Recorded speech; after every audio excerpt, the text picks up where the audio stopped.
ఈ భూమి మీద తొలిసారిగా ఆ శ్రీ వెంకటేశ్వర స్వామిని దర్శించుకున్న వారు ఎవరో తెలుసా? వారే గొల్లవారి వంశస్థులు. ఇవాల్టి వరకు కూడా ప్రతిరోజు ఉదయం స్వామిని ముందుగా వారే దర్శిస్తారు. అయితే స్కంద పురాణం ప్రకారం ఒక అద్భుతమైన సాంప్రదాయం ఇది. అసలు కథ ఏంటి అంటే, ప్రతిరోజు ఉదయం 3 గంటలకి శ్రీ వైష్ణవులు, అన్నమాచార్య వంశస్థులు, ఆలయ అధికారులు, సేవకులు గంట మండపంలో ఉండగా అదే సమయంలో గొల్లవారు బంగారు వాకిలి తాళం తీసి వెలుగు కర్రలతో లోపలికి ప్రవేశిస్తారు.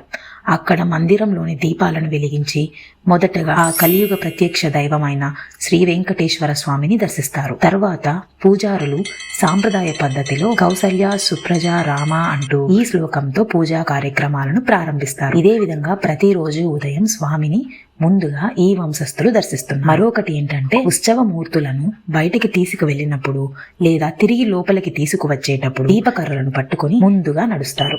ఇదే తిరుమలలో ఇప్పటికీ కొనసాగుతున్న ఒక సాంప్రదాయం. ఇలాంటి మరిన్ని ఆధ్యాత్మిక విశేషాలు తెలుసుకోవాలంటే సబ్స్క్రైబ్ చేసుకోండి.